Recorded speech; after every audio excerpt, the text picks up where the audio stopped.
Hello dear eleventhians, we are back again with another chapter जो कि हम पढ़ने जा रहे हैं आज, दैट इज फाइनल अकाउंट्स और financial statements of sole proprietorship.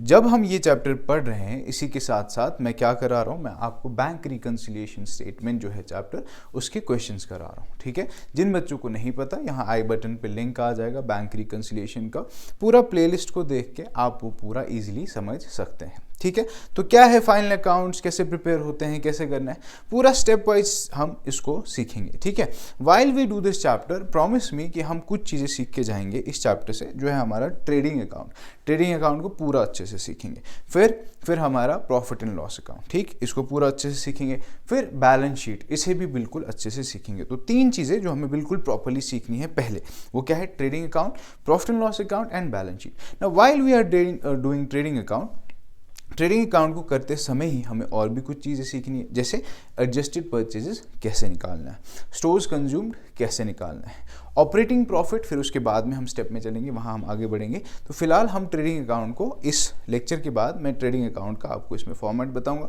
और कैसे ट्रेडिंग अकाउंट होता है, कैसे फॉलो अप करना, वो भी बता दूंगा। ठीक है, तो फिलहाल हम क्या करेंगे बच्चों, फाइनेंशियल स्टेटमेंट्स या फाइनल अकाउंट, इसका मीनिंग समझ लो। ठीक है, मीनिंग क्या है, सिंपल है, आप सिंपली लिख सकते हो कि ये क्या बताते हैं। ये बताते हैं हमें कि फाइनेंशियल पोजीशन या फिर फाइनेंशियल परफॉर्मेंस क्या है एक बिजनेस की। अब फाइनेंशियल परफॉर्मेंस कैसे पता चलेगा, भाई तुम लोगों ने कोई बिजनेस शुरू करा है, ठीक है, कोई भी काम अपना शुरू करा है। अब वो काम शुरू करके तुमने पिछले साल 1 लाख रुपए कमाया, इस साल 1.5 लाख रुपए कमाया, तो तुम्हें प्रॉफिट से पता चल रहा है कि हमारा बिजनेस जो है वो ग्रो हो रहा है। करेक्ट, तुम प्रीवियस ईयर की प्रॉफिट से कंपेयर कर रहे हो, यानी कि तुम्हारी परफॉर्मेंस तुम पता कर पा रहे हो, यानी कि परफॉर्मेंस किससे पता चलती है, प्रॉफिट से। ठीक, और उसके बाद पोजीशन कैसे पता चलेगा, बैलेंस शीट से, कि हमारे पास एसेट्स कितने हैं और हमारे पास लायबिलिटी कितने हैं, है ना, कि हमारे पास में जो चीज़ें रखी हैं और हमने जो चीज़ें चुकानी है, वो भी हमें पता चलेगा through balance sheet, which is your position. ठीक है, कि इतना स्टॉक पड़ा हुआ है, इतना कैश पड़ा हुआ है, इतना फर्नीचर है, इतना मशीनरी है, अच्छा इतने क्रेडिटर्स हैं, इतने डेटर्स हैं, ये सब हमें वहाँ से पता चल जाएगा। ठीक है बच्चों, उसके बाद हमने क्या सीखना, मैंने ऑलरेडी बता दिया कि हमें इस चैप्टर से क्या क्या सीखना है, trading account, profit and loss account और बैलेंस शीट। ठीक है, फाइनल अकाउंट्स में आपका यही है जो आपने पढ़ना है, ट्रेडिंग अकाउंट पढ़ना है, प्रॉफिट एंड लॉस अकाउंट पढ़ना है और बैलेंस शीट पढ़ना है। ट्रेडिंग अकाउंट और प्रॉफिट एंड लॉस अकाउंट को एक साथ हम क्या बोल देते हैं, इनकम स्टेटमेंट भी बोल देते हैं। और बैलेंस शीट को हम क्या बोलते हैं बच्चों, बैलेंस शीट को हम पोजीशन स्टेटमेंट भी बोल सकते हैं या बोलते भी हैं। ठीक है, उसके बाद में इसके बनाने की जो फाइनल अकाउंट्स हैं हमारे, इनको बनाने के क्या ऑब्जेक्टिव्स हैं, तो देखो पहले trading and profit and loss account बनाने के क्या ऑब्जेक्टिव्स हैं, टू डिटरमाइन ग्रॉस प्रॉफिट और ग्रॉस लॉस, है ना। ग्रॉस प्रॉफिट और ग्रॉस लॉस हमें कहाँ से पता चलेगा, हमें पता चलेगा वो ट्रेडिंग अकाउंट से। कहाँ पता चलेगा बच्चों, ट्रेडिंग अकाउंट से। ट्रेडिंग अकाउंट से कैसे पता चलेगा, हमारी जो इनकम होगी, यानी कि सेल्स से हम बेसिकली जो मेन इनकम हम जनरेट करते हैं, यहाँ हम क्या करेंगे, हमारा सेल्स में से सारे डायरेक्ट एक्सपेंसेस डिडक्ट कर देंगे, तो हमारे पास क्या आ जाएगा बच्चों, हमारा ग्रॉस प्रॉफिट या फिर ग्रॉस लॉस आ जाएगा। ठीक है, यानी कि डायरेक्ट एक्सपेंसेस हमें सिर्फ यहाँ कंसिडर करने हैं, किसमें, ट्रेडिंग अकाउंट में। अभी डायरेक्ट एक्सपेंसेस क्या होते हैं वो मैं बताऊंगा अभी जब मैं ट्रेडिंग अकाउंट कराऊंगा। ठीक है, उसके बाद उसी ग्रॉस प्रॉफिट को हम कैरी फॉरवर्ड करेंगे, ठीक है, या ग्रॉस लॉस होगा उसको आगे लेके जाएंगे, कहाँ लेके जाएंगे, प्रॉफिट एंड लॉस अकाउंट में। ठीक है, प्रॉफिट एंड लॉस अकाउंट में जब लेके जाओगे तो वहाँ हमारे पास ऑलरेडी जीपी होगा, जीपी में से इनडायरेक्ट एक्सपेंसेस हम डिडक्ट कर देंगे। इनडायरेक्ट एक्सपेंसेस को जब डिडक्ट करोगे तो हमारे पास क्या आ जाएगा, नेट प्रॉफिट या नेट लॉस। और वही नेट प्रॉफिट या नेट लॉस फिर हमारा बैलेंस शीट जो है उसके कैपिटल में एडजस्ट होना है। किसके कैपिटल में, जो ओनर ने दिया होगा ना कैपिटल।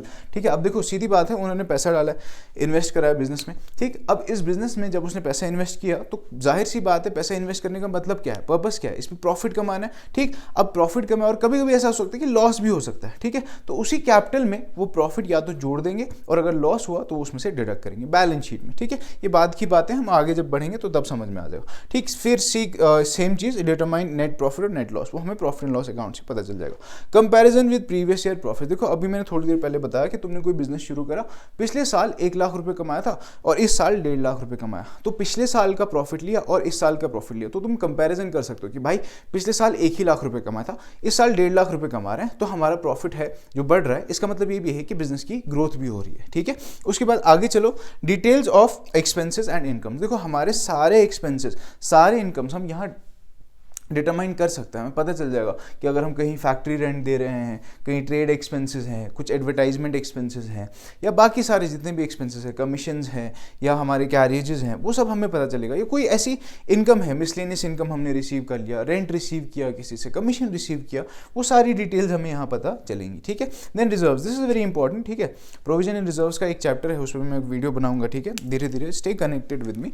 रिजर्व्स यानी कि हम क्या कर सकते हैं, हम अपने प्रॉफिट्स, जब प्रॉफिट्स होंगे तब हम उन प्रॉफिट्स में से कुछ पैसा उठा के साइड लाइन करेंगे और उनसे रिजर्व बना देंगे, ठीक है, ताकि जो फ्यूचर में अनसर्टिनिटीज होंगी बिजनेस में, कभी मान लो कोई लॉस हो गया, कोई आग लग गई या कोई भी, ठीक है, या हम कंटिजेंसीज के लिए ये रिजर्व बना के रख सकते हैं कि पैसा उठा के साइड में रखा, ठीक, कि कल को भाई अगर कुछ भी होता है तो ये रिजर्व वहां काम आ जाएगा, ठीक है। नेक्स्ट आ जाओ, ये तो हो गया हमारा ऑब्जेक्टिव क्या बनाने का, trading and profit and loss account बनाने का। तो बैलेंस शीट बनाने का क्या हमारा ऑब्जेक्टिव होगा, ठीक है। तो ऑब्जेक्टिव क्या होगा, अ सर्टेन फाइनेंशियल पोजीशन। अभी बताया फाइनेंशियल पोजीशन कैसे पता चलेगा कि हमारे पास क्या है, व्हाट वी ओन, है ना, कि हमारे पास क्या है, हमारे पास क्या एसेट्स हैं, and what we owe to others, हमारे पास क्या लाइबिलिटीज हैं, ठीक, हमने किन किन को क्या क्या कर्जा चुकाना है, ठीक है बच्चों। तो हमें अपनी फाइनेंशियल पोजीशन पता चल जाएगी। उसके बाद में comparison with previous, again same, हम क्या कर सकते हैं कि पिछले साल भाई कैश इतना था, डेटर्स इतने थे, फर्नीचर इतने थे, अच्छा क्रेडिटर्स इतने थे, बिल्स पेएबल इतनी थी, बिल्स रिसीवेबल इतनी थी, ठीक है। तो फिर इस साल में ये बढ़ गई या कम हो गई, तो हमें पता चल जाएगा हमारी फाइनेंशियल पोजीशन स्ट्रेंथन्ड है या वीकेंड है over a period of time. Then determining solvency, solvency determine करने का क्या मतलब है, यहाँ हम पता करेंगे कि हम अपने कर्जे किस हद तक चुका सकते हैं, है ना, to meet the short term liability. Short term liabilities obligations को मीट करने के लिए हमारे पास जो रेशियोज होंगे, ठीक है, ये 12th में पढ़ना है आपने, रेशियोज जो होंगे हमारे, ठीक है, सॉल्वेंसी के। तो यहाँ पे कौन कौन से रेशियोज आप शॉर्ट टर्म लाइबिलिटीज को मीट करने के लिए आप कौन से रेशियोज का इस्तेमाल कर सकते हो, ठीक है, हमारे लिक्विड रेशियोज या फिर आपका करंट रेशियोज, ठीक है। फिर और भी हो सकते हैं लॉन्ग टर्म लाइबिलिटीज के लिए debt to equity ratio, debt to equity ratio, और भी हैं, वो हम आगे पढ़ेंगे 12th की जब बात होगी। तो यहाँ पे ये बात समझना है कि हम कर्जा अपना किस हद तक चुका सकते हैं, ठीक है। मान लो अपने पास कैश जो है, कैश अपने पास करंट एसेट है ना, करंट एसेट है, अपने पास 2 लाख है, ठीक है, और अपने पास एक क्या कहते हैं इसको, किसी ने हमें शॉर्ट टर्म लोन दिया हुआ है, हमने शॉर्ट टर्म लोन लिया हुआ है 1 लाख रुपए का, ठीक है। हमारा करंट लाइबिलिटी कितना बच्चों, 1 लाख, हमारा करंट एसेट कितना है 2 लाख। तो हम क्या कर सकते हैं, current assets upon current liability, ठीक, हमें पता चलेगा 2:1, यानी कि हम कर्जा चुका सकते हैं, वी आर मोर पावर्ड, है ना, हमारे पास 2 टाइम्स है of the current liability that we have, हमारे पास पैसा उसका डबल है, तो हम उसको पे ऑफ कर सकते हैं, which is a good thing, ठीक है। Over a period of time ये चीज़ें सीखोगे धीरे धीरे। तो इसका थ्योरेटिकल पार्ट था। अब मैं इसके बाद ट्रेडिंग अकाउंट पे आऊँगा, स्क्रीनशॉट लेना तो ले लो, ठीक है, इसके बाद वील डू नेक्स्ट। चलिए जी, अब क्या है अपना ट्रेडिंग अकाउंट। ट्रेडिंग अकाउंट जो प्रिपेयर किया जाता है, इससे हमें क्या पता चलता है, ग्रॉस प्रॉफिट, एज मैंने ऑलरेडी बता दिया था, ठीक है। इसका मीनिंग भी देख सकते हो, ट्रेडिंग, देखो ट्रेडिंग का मतलब ही क्या, ट्रेड, है ना, हम क्या कर रहे हैं, हम काम कर रहे हैं, ट्रेड कर रहे हैं जिस भी चीज़ पे, चाहे हम गुड्स बना रहे हैं, चाहे हम सर्विसेज प्रोवाइड कर रहे हैं, उसका हम क्या करेंगे, ट्रेडिंग अकाउंट करेंगे, ट्रेड करेंगे उस पर, ठीक है। तो या तो क्या होगा, which shows the purchasing and selling of goods and और services during an accounting period, ठीक है। ये इसका प्रॉपर मीनिंग हो गया ट्रेडिंग अकाउंट का, ठीक है। और इसके फीचर्स क्या है, ट्रेडिंग अकाउंट क्यों बनाया जाता है, ठीक है, बेसिकली थोड़ा सा थ्योरी बता देता हूँ ताकि आपका पूरा क्लैरिटी हो जाए। देखो सबसे पहले फाइनेंशियल स्टेटमेंट जब प्रिपेयर होती है, यानी कि ट्रायल बैलेंस आपने बना लिया, उसके बाद में क्या होता है, फाइनल अकाउंट बनाया जाता है, ठीक है। ट्रायल बैलेंस के बाद में फाइनल अकाउंट बनाया जाता है। तो ट्रायल बैलेंस के बाद जब फाइनल अकाउंट आया, तो फाइनल अकाउंट का पहला ही स्टेप क्या है, फाइनल अकाउंट का पहला ही स्टेप जो है वो है हमने क्या बनाना बच्चों, trading account, first step in preparing the final account.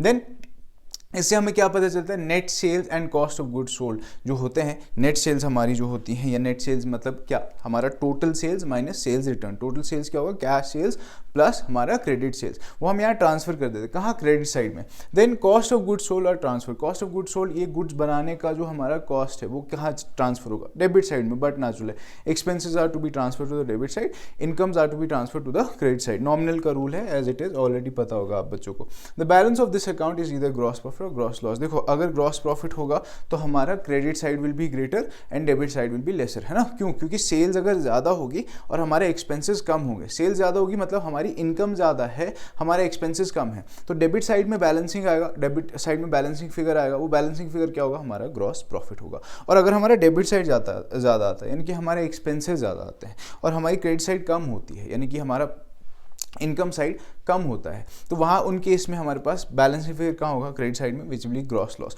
और वो फिर कहाँ ट्रांसफर होगा, हमारा प्रॉफिट एंड लॉस अकाउंट में। फिर प्रॉफिट एंड लॉस अकाउंट से हम अपना आगे कंटिन्यू करेंगे, ठीक है। देन इसका पर्पस क्या है बनाने का, to determine whether gross profit और gross loss has been incurred by the firm, to determine whether the gross profit is adequate to meet indirect expenses. देखिए बच्चों, जब हमें पता चलेगा कि हमारा ग्रॉस प्रॉफिट है, तब जाके हम बता सकते हैं ना कि हाँ भाई अब आगे इनडायरेक्ट एक्सपेंसेस हैं, उनको ट्रीट करना है, क्या हम उन्हें मीट कर सकते हैं या सर। अगर पहले ही ग्रॉस लॉस आ गया, या फिर मान लो मेरा ग्रॉस प्रॉफिट है 1 लाख रुपए का, और आगे एडवर्टाइजमेंट खर्चे ही 1.5 लाख रुपए, can I meet that? No, I can not meet that, I will go into net loss, right, क्योंकि मेरा ग्रॉस प्रॉफिट ही एडुक्वेट नहीं है। उसके बाद ही तो मैं जाके ट्रीट करूंगा ना अपने इनडायरेक्ट एक्सपेंसेस को।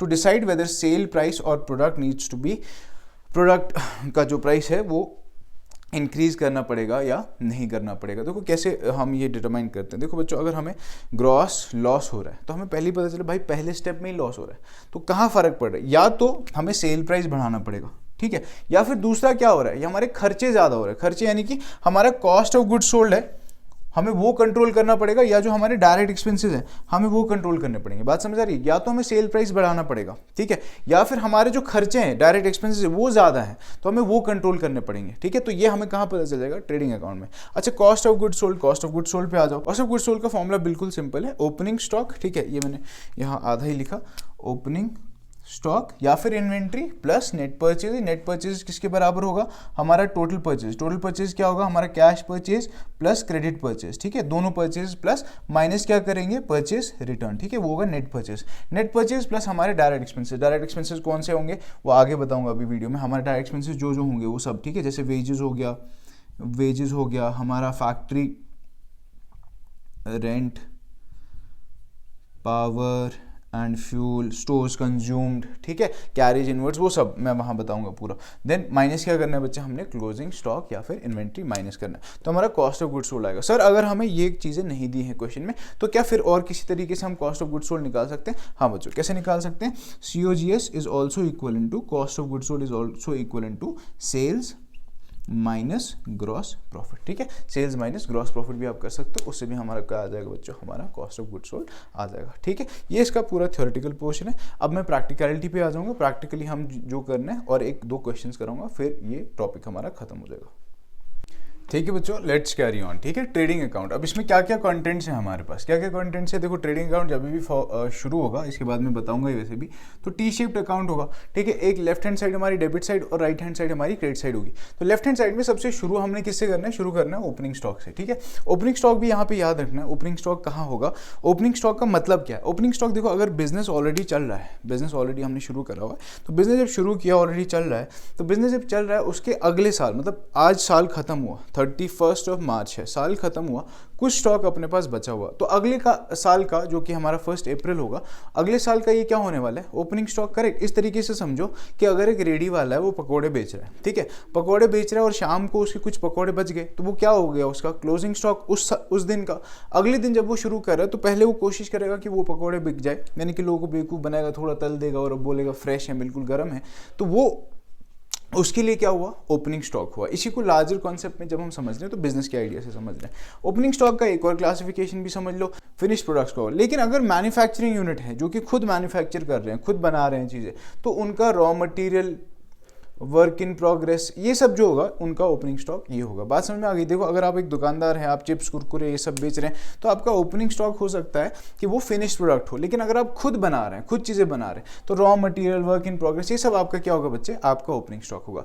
Then purchase and purchase return. देखो परचेजेस बट नेचुरल परचेजेस क्या है बच्चों, परचेज का डेबिट बैलेंस होता है, ठीक है, परचेज करते हो तो पैसा देना पड़ता है ना, एक्सपेंस होता है, डेबिट बैलेंस होता है। परचेज रिटर्न का क्या होता है, क्रेडिट बैलेंस होता है, ठीक है। अगर देखो मैं इसको इस तरीके से समझाऊं कि डेबिट साइड में आप ले रहे हो परचेज, राइट, यहाँ ट्रेडिंग अकाउंट के डेबिट साइड में परचेज ले रहे हो, तो परचेज रिटर्न कहाँ लेना पड़ेगा, क्रेडिट साइड में। क्यों, क्योंकि परचेज रिटर्न का क्या होगा, क्रेडिट बैलेंस होगा। भाई अगर परचेज रिटर्न हुआ, हमने सामान वापस करा, वहाँ से पैसा मिला, तो हमारी इनकम ही हुई, ठीक, तो क्रेडिट बैलेंस हो, क्रेडिट साइड में लिखो। इससे अच्छा क्या है, आप क्या करो, यहाँ जब परचेजेस लिखा, यहाँ जब आपने परचेजेस लिखा, उसमें से क्या कर दो, लेस कर दो परचेज रिटर्न, और फाइनल बैलेंस आपके अमाउंट के कॉलम में लिखना है। ठीक है, परचेज में से हमेशा क्या करना है, परचेज रिटर्न लेस कर देना, because purchase have a debit balance and purchase return have a credit balance. तो इनका हम आपस में क्या कर लेंगे, बैलेंसिंग, यानी कि नेट बैलेंस जो होगा हमारा आएगा, वो हमारा क्या कहलाएगा फिर, obviously that will be net purchases.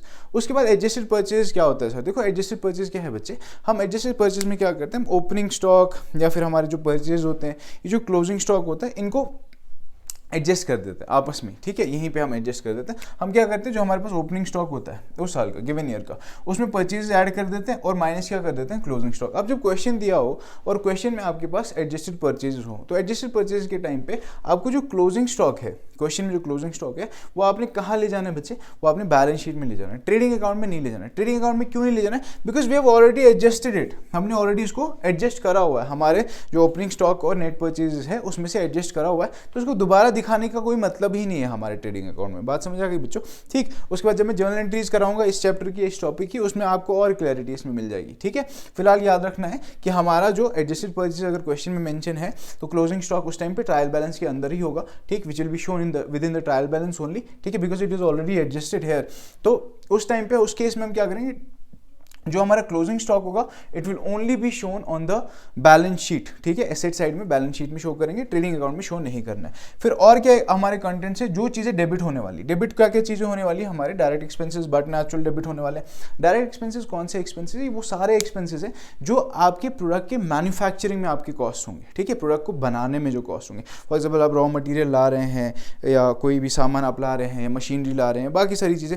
ठीक है, ये प्रोडक्ट को बनाने के लिए लगने वाली चीज़ें हैं, ये मशीनरी लाने का जो किराया आप देंगे। ठीक है, ये सब, अच्छा ये मशीनरी को लाने का जो किराया आप दोगे, वो हमने डिप्रिसिएशन में पढ़ा था, मशीनरी को लाने का जो किराया होगा वो मशीनरी के कॉस्ट में ऐड हो जाएगा। ठीक है, बनने लगेगा, फिर उसमें कभी हमें चाहिए होगा ऑयल, कभी ग्रीसिंग, कभी कॉटन एंड ऑल, वो स्टोर्स कंज्यूम में आता है यहाँ पे। ठीक है, कंज्यूमेबल स्टोर जो हमें ज़रूरत आइटम्स होंगे, इसका भी कभी कभी बैलेंस निकालना पड़ता है। तो बैलेंस कैसे निकालोगे, opening balance of stores plus net purchase of stores minus closing stock, वही है ग्रीस, ऑयल, कॉटन वॉटन, सब जो मशीन वगैरह में काम आता है। ठीक, और कैरिएज, फ्रेट, कार्टेज, इनवर्ड्स। ठीक है, इनवर्ड्स जब सामान ला रहे हैं, अगर उस टाइम किराया दे रहे हैं, तो ये डायरेक्ट एक्सपेंस है। जब फिनिश प्रोडक्ट बन के चला जाएगा बाहर, जब कैरिएज आउटवर्ड्स होगा, उस टाइम जब किराया दोगे, तो वो इनडायरेक्ट एक्सपेंस है, वो प्रॉफिट एंड लॉस अकाउंट में लेना है। उसके बाद में तुम्हारा वेजेस जो हम लेबर्स को देते हैं, मजदूर को देते हैं, ठीक है, ये भी हमारा डायरेक्ट एक्सपेंस है। देखो चिप्स बना रहे हो, आलू मेन चीज़ है, आलू मजदूर नहीं निकालेगा तो चिप्स कैसे बनेगा भाई। ठीक है, तो these wages are directly link to the manufacturing of that product. ठीक है, तो यहाँ पे वेजेस में हमारा क्या होगा, डायरेक्ट एक्सपेंस। सैलरीज हमारा डायरेक्ट एक्सपेंस नहीं होता है, इनडायरेक्ट एक्सपेंस होता है, क्योंकि फॉर एग्जाम्पल आप मैनेजर्स को दे रहे हो, एम्प्लॉइज को दे रहे हो, they are not concern with the manufacturing of the product. What are they rather concern with the books of accounts, है ना, वो देख रहे हैं कि प्रॉफिट्स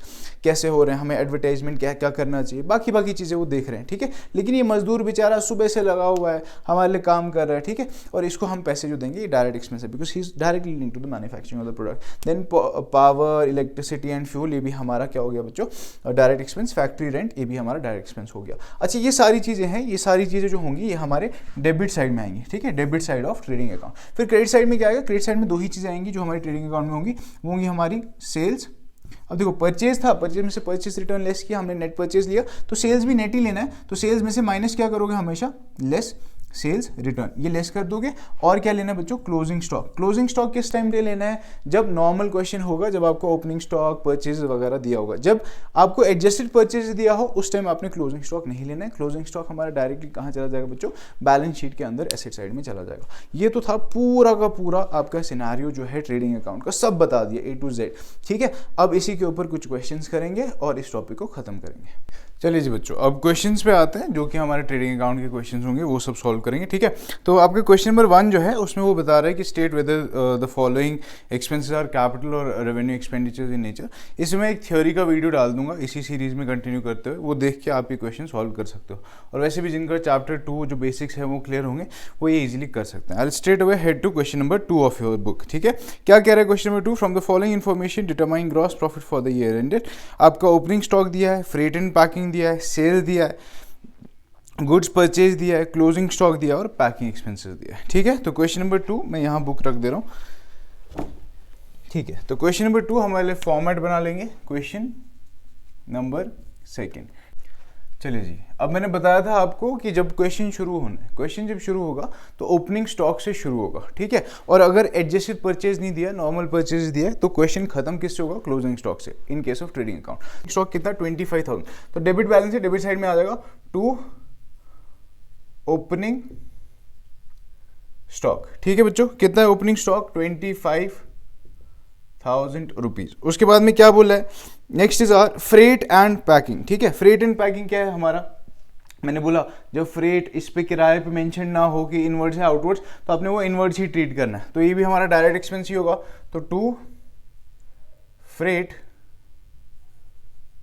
एंड पैकिंग, ठीक है। कितने बच्चे यहाँ पे? 10,000, 10,000 रुपये, ठीक है। उसके बाद हमारा सेल्स, सेल्स से इनकम है तो क्रेडिट साइड में जाएगा बाय सेल्स। कितना बच्चों? सेल्स कितना है?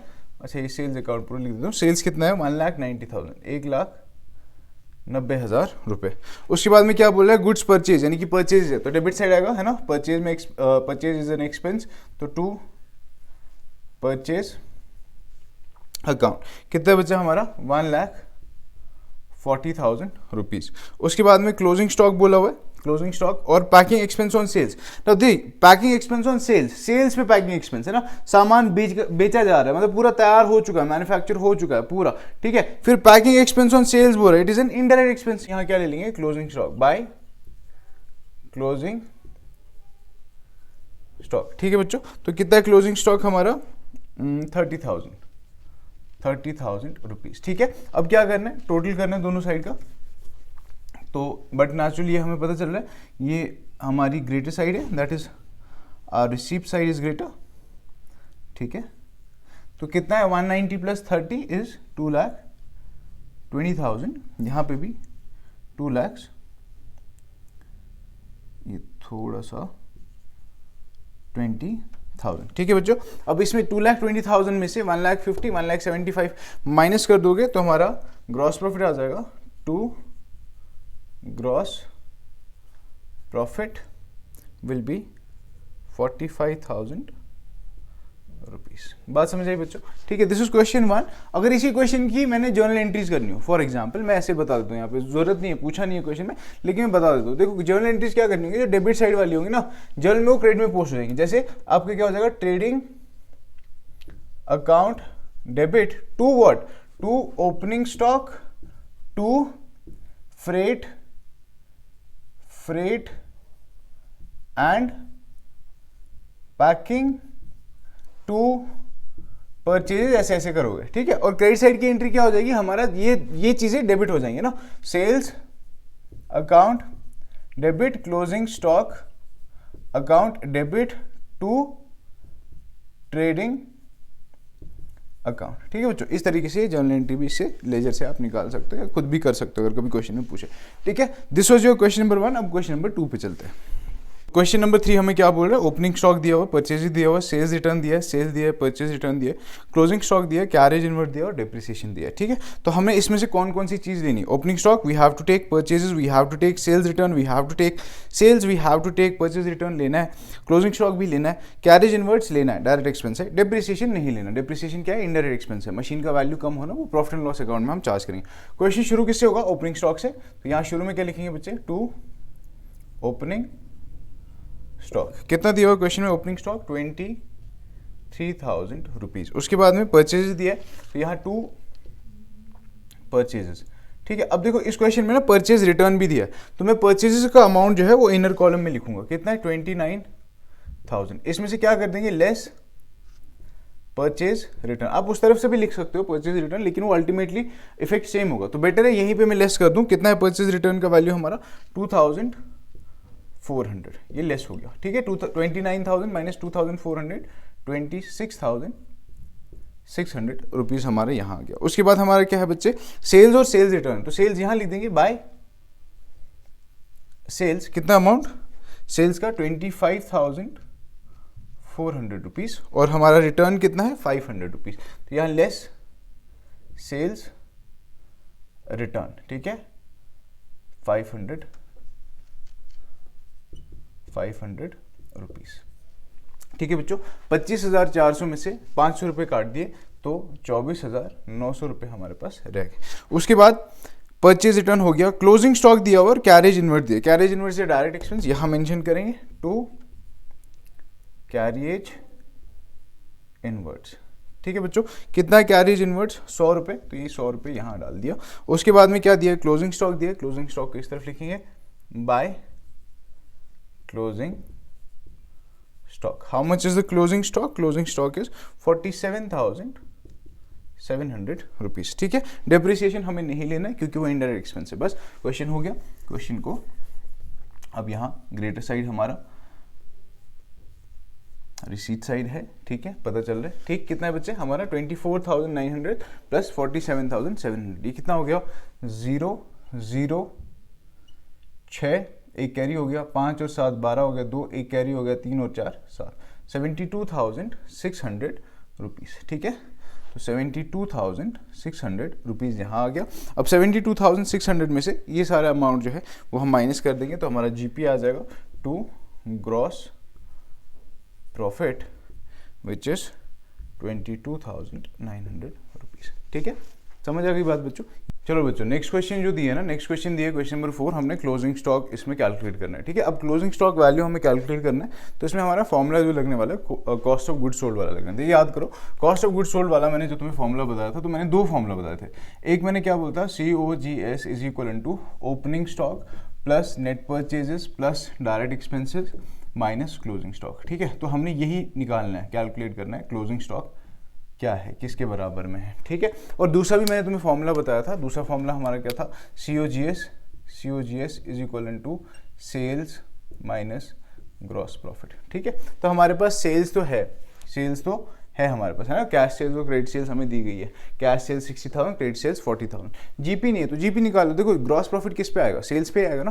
थोड़ी देर पहले ट्रेडिंग अकाउंट का क्वेश्चन कराया, सेल्स करते हो, पैसा कमाते हो, फिर कुछ डायरेक्ट एक्सपेंसेस भरते हो तो तुम्हारे पास ग्रॉस प्रॉफिट ही आता है। तो इन्होंने क्वेश्चन में बोला हुआ है कि ग्रॉस प्रॉफिट पे जो ग्रॉस प्रॉफिट हमारा इट इज 33.1/3% ऑन कॉस्ट। अब जब ये मेंशन होगा ना ऑन कॉस्ट, इसमें ये क्या मतलब है कि आपने परसेंटेज यानी कि बेस में वो परसेंटेज ऐड कर देना। मैं बता दे रहा हूँ, ठीक है। तो यहाँ पे मैं जीपी का कैलकुलेशन आपको बता देता हूँ। जीपी हमारा किसके बराबर होगा? Sales into rate divided by 100 plus rate. ठीक है, अब ये जो रेट है ना, मैंने 100 प्लस रेट क्यों किया? क्योंकि कॉस्ट के ऊपर में आपका 33.1/3% है। अगर सेल्स पे ग्रॉस प्रॉफिट डायरेक्टली दिया होता कॉस्ट पे नहीं, तो तब आपको ये प्लस नहीं करना था। तो सेल्स हमारा टोटल कितना है? टोटल सेल्स कितना है? देखो 40,000 हमारा क्रेडिट सेल्स है, 60,000 कैश सेल्स है, तो टोटल सेल्स हमारा हो गया 1 लाख रुपये। 1 लाख रुपये इंटू 33/1/3 को मैं 33.33 भी लिख सकता हूँ, है ना। जिनको क्लियर नहीं है देखो 33/1/3 है, ठीक है। 33 पूरा ले लिया, 1/3 जो है 1 और ये 3, ठीक। तो पॉइंट चला गया, ये 0 हो गया, 3 3 are 9, ठीक। फिर से 1 आ जाएगा, फिर से 3 आएगा, this is non terminating repeating. तो 33/1/3 और 100 प्लस रेट करना है, यानी कि 33.33 मैं जब इसमें ऐड करूंगा तो ये 133.33 हो जाएगा। बात समझ आई बच्चों? ठीक। तो अब क्या करेंगे? 33(1) और 33(4) और करेक्ट, ठीक है। तो ये 251.25। तो हमें क्या समझ आया? ग्रॉस प्रॉफिट हमारा कितना भाई? ग्रॉस प्रॉफिट है 25,000 रुपये। यहाँ तक तो समझ आ गई बात। अब ग्रॉस प्रॉफिट जब निकल गया तो हम COGS निकाल सकते हैं। तो COGS is equal to 1 lakh minus 25,000। तो COGS कितना आ गया? 75,000। यहाँ तक बात समझ आ गई, ठीक है। अब ये चीज़ तो हो गई। अब सर हमें क्लोजिंग स्टॉक निकालना है, तो अब ये वाला फॉर्मूला इस्तेमाल कर लो, ठीक है, दूसरा वाला फॉर्मूला। अब क्या करेंगे? COGS is equal to opening stock plus net purchases plus direct expenses minus closing stock, ठीक है। वैल्यूज पुट कर दो। COGS का वैल्यू आपके पास है 75,000, ठीक है ना। आपका ओपनिंग स्टॉक कितना है? ओपनिंग स्टॉक है 20,000 प्लस नेट परचेजेस, तो परचेजेस दिया है सिंपली, तो वो लिख लेंगे 70,000, ठीक है बच्चों। डायरेक्ट एक्सपेंस हमें नहीं दिया तो प्लस कुछ करने की जरूरत नहीं है, ठीक है। प्लस डायरेक्ट एक्सपेंस की जगह 0 लिख देंगे, ठीक है ही नहीं अपने पास। माइनस क्या है? क्लोजिंग स्टॉक, ठीक है। तो माइनस हो गया अपना CS। बात समझ आ गई यहाँ तक? अब वैल्यूज पुट करोगे जब, तो ये 75,000 हो गया। 75,000 इज इक्वल टू 20 प्लस 70 जमा 90 और प्लस 0, तो ये 90,000 हो गया माइनस CS। बात समझ आई? तो अभी 90 को यहाँ भेज दोगे तो क्या होगा? ये अपना हो जाएगा 75,000 minus 90,000 is equal to minus CS, correct है। तो यहाँ कितना रह गया? Minus 15,000 is equal to minus CS minus से माइनस कट गया तो क्लोजिंग स्टॉक अपना कितना आ गया 15,000 रुपये। बात समझाइए बच्चों, इस तरीके से हमारा क्लोजिंग स्टॉक का वैल्यू निकल जाएगा। चलो बच्चों क्वेश्चन नंबर 6 आपका ले रहा हूँ और क्वेश्चन नंबर 7 मैंने लिया है, ठीक है। बाकी जो आपका क्वेश्चन नंबर 5 है, ठीक है, क्वेश्चन नंबर 5 मैं यहाँ लिख देता हूँ। क्वेश्चन नंबर 5 है और आपका क्वेश्चन नंबर 8 और 9 ये आपके होमवर्क है, ठीक है, ये आपके होमवर्क है, प्रैक्टिस करना, जहां डाउट हो मुझे पूछ लेना, ठीक है। चलिए जी क्वेश्चन नंबर 6 पढ़े। क्वेश्चन नंबर 6 में क्या कह रहा है, ओपनिंग स्टॉक दिया है, परचेजेस दिया है, सेल्स दिया है, कैरेज इनवर्ट दिया है, रिटर्न आउटवर्ड दिया है, वेजेस एंड सैलरीज दिया है, रिटर्न इनवर्ट दिया है और स्टॉक क्लोजिंग स्टॉक दिया है, ठीक है। तो वैल्यूज पुट करते हैं सिंपल से, पहले ओपनिंग स्टॉक से शुरू करेंगे। तो 2 ओपनिंग स्टॉक, ओपनिंग स्टॉक कितना है बच्चा अपना 40,000 रुपये, यहाँ 40,000 रुपये लिख दिया। उसके बाद में परचेजेस दिया है तो 2 परचेजेस, कितना है परचेजेस हमारा 4 लाख, तो ये 4 लाख का वैल्यू हमने यहाँ लिख दिया। उसके बाद इन्होंने रिटर्न आउटवर्ड दिया है विच इज परचेज रिटर्न, है ना, तो इसमें से लेस कर देंगे, लेस परचेज रिटर्न कितना है 80,000 रुपये, करेक्ट टी है ना, हाँ ठीक है। तो 40 में से 80 चला गया तो 3,20,000 रुपये यहाँ रह गया। 4 लाख में से 80,000 चला गया तो 3,20,000 रुपये यहाँ रह गया, ठीक है। उसके बाद नेक्स्ट हमारा क्या है बच्चों, देन सेल्स, सेल्स कहाँ है, क्रेडिट साइड में आएगा, बाय सेल्स, सेल्स कितना है बच्चों हमारा, सेल्स है 3,80,000 रुपीज़। उसके बाद में कैरेज इनवर्ट्स, ठीक है, किराया दिया है सामान लाने के लिए तो 2 कैरियेज इनवर्ट्स, डायरेक्ट एक्सपेंस है तो मेंशन करेंगे कितना है 20,000 रुपीज़। उसके बाद क्या बोल रहे बच्चे, वेजेस एंड सैलरीज। अब देखो यहाँ पे ना थोड़ा ये है, क्या कहते हैं इसको, कॉन्ट्रडिक्शन है to my thought and analogy. जब जब आपको वेजेस और सैलरीज लिखा होगा, wages being an direct expense, तो आप इसको ट्रेडिंग अकाउंट में लिखोगे, लेकिन जब जब सैलरीज एंड वेजेस लिखा होगा तब आप इसको प्रॉफिट एंड लॉस अकाउंट में लिखेंगे, ठीक है। तो यहाँ पे जो हमें पहला पार्टिसिपेंट दिया है, चाहे वो सैलरीज हो या वेजेस हो, हम उसके बेसिस पे डिसीजन कंक्लूड करते हैं, ठीक है। तो वेजेस बीइंग फर्स्ट पार्टिसिपेंट है तो हम वेजेस एंड सैलरीज लेके इसको यहाँ मेंशन करेंगे, 2 वेजेस एंड सैलरीज, ठीक है। कितना है वेजेस एंड सैलरीज हमारा 50,000 रुपये, यहाँ लिख दिया। उसके बाद नेक्स्ट क्या बच्चों हमारा, देन रिटर्न इनवर्ट, अच्छा सेल्स रिटर्न भी है, ये तो लिखा ही नहीं मैंने यार, यहाँ पे ना इसको थोड़ा मैं कट कर देता हूँ, लेस सेल्स रिटर्न, 3,80,000 अपना सेल्स था, सेल्स रिटर्न कितना बच्चों, सेल्स रिटर्न है 20,000, तो ये 20,000 लेस हो गया, हमारा 3,60,000 रुपये सेल्स का वैल्यू आ गया। अच्छा उसके बाद में स्टॉक ऑन 31 मार्च 2020। अब देखो 31 मार्च स्टॉक जो दिया है ना, दिया हुआ है 1,30,000, यानी कि क्लोजिंग स्टॉक का वैल्यू, क्लोजिंग स्टॉक का वैल्यू जो दिया है वो दिया 1,30। नीचे एक लाइन लिखी है, छोटी सी लाइन, क्या कह रहा है कि net realisable value of stock is 1,20,000, यानी कि मार्केट वैल्यू जो हमें मिलने वाला है उससे पैसा वो 1,20,000 है। तो हम हमेशा लेसर वैल्यू लेंगे, क्या लेंगे, लेसर वैल्यू, बिकॉज हमने कॉन्सेप्ट पढ़ा था, कॉन्सेप्ट ऑफ प्रूडेंस, है ना, या conservatism, we always anticipate for future losses not for profit. तो हमें वैल्यू कौन सा लेना पड़ेगा बच्चा, लेस ही लेना पड़ेगा, जो लेसर वैल्यू है वो हमेशा लेना है, याद रखना है, ठीक है। तो यहाँ पे लिखेंगे बाय क्लोजिंग स्टॉक, कितना है क्लोजिंग स्टॉक हमारा 1,20,000, ठीक है। गिवन वैल्यू इतना है लेकिन मार्केट वैल्यू उसका 1,20,000, और मैंने कहा कि हमेशा कौन सा वैल्यू लेना है, लेसर वैल्यू, तो वही मेंशन करेंगे, ये अपना अकाउंट को कर देंगे जी क्लोज। 3,60, 1,20, 4,80 बोल रहा हूँ, 4,80,000 रुपये हो गया अपना टोटल, ठीक है। दोनों साइड हमने कर दिया, और ये साइड इसमें से डिडक्ट करोगे तो हमारा ग्रॉस प्रॉफिट आ जाएगा, 2 gross profit we have 50,000 rupees, है ना। 4,30 में से 4,80 में से 4,30 हटा दिया तो 50,000 रुपये अपना ग्रॉस प्रॉफिट रह गया, ठीक है बच्चों। ये हमारा क्वेश्चन नंबर 6 डन हो गया, ठीक है। अब उसके बाद आ जाओ क्वेश्चन नंबर 7 पे। क्वेश्चन नंबर 7 में क्या बोला, prepare trading account from the following, हमें क्या क्या दिया, एडजस्टेड परचेज। ये क्वेश्चन क्यों पिक किया, क्योंकि इसमें एडजस्टेड परचेज था, ठीक है। तो एडजस्टेड परचेज जब दिया तो यहाँ क्या लिखेंगे, 2, अच्छा ओपनिंग स्टॉक यहाँ पे होगा नहीं, क्यों, क्योंकि हमने क्या करा था, मैंने याद है तुम लोग को, मैंने एडजस्टेड परचेज का फॉर्मूला बताया था। एडजस्टेड परचेज किसके बराबर होता है, opening stock plus net purchases minus closing stock, ठीक है, ये है वैल्यूज, ठीक। तो इसमें जो जो चीजें दी हैं बस वही हमें पुट करनी है, और क्लोजिंग स्टॉक भी यहाँ मेंशन नहीं करना है, ठीक है। क्वेश्चन देखो, एडजस्टेड परचेज कितना है, 2 एडजस्टेड परचेजेस कितना बच्चों हमारा 6,60,000 रुपये, ठीक। उसके बाद नेक्स्ट क्या है, सेल्स, सेल्स कहाँ आ जाएगा, क्रेडिट साइड में, बाय सेल्स, सेल्स कितना बच्चों 7,44,000 रुपीज़। उसके बाद क्या है बच्चे हमारे पास क्लोजिंग स्टॉक, हमें लेना ही नहीं है, ठीक है। Freight and carriage inwards debit side में आएगा, to freight and carriage inwards, मैं छोटे छोटे लिख रहा हूँ क्योंकि जगह कम है, 3,600 रुपये। उसके बाद वेजेस दिया हुआ है, टू वेजेस, कितना वेजेस हमारा बच्चों, वेजेस है 6,000 रुपये। और उसके बाद हमारे पास क्या है कार्टेज आउटवर्ड्स ना, कार्टेज आउटवर्ड्स क्या है हमारा बच्चे, this is an indirect expense, outwards है, ठीक है, किराया दिया सामान बाहर ले जाने के लिए, तो उसको मेंशन नहीं करना है, ठीक। तो हमारा credit side being again the greater side, ठीक। तो ये 7,44,000। सर क्लोजिंग स्टॉक नहीं लिखा, हाँ भाई नहीं लिखा, बोला हुआ है कि जब भी एडजस्टेड परचेज दिया गया होगा तो हम उसको ऑलरेडी एडजस्ट कर चुके हैं, ट्रेडिंग अकाउंट में नहीं लेना है, खाली बैलेंस शीट में उसको मेंशन करना है, ठीक है। 7,44,000 में से इतना माइनस कर देंगे तो टू हमारा ग्रॉस प्रॉफिट आ जाएगा, वो होगा 74,400 रुपीज़। बात समझ आ गई बच्चों, दीज आर योर क्वेश्चंस, बाकी मैंने होमवर्क दिए हैं वो कर लेना, ठीक। तब तक पढ़ते रहो और यूं ही आगे बढ़ते रहो।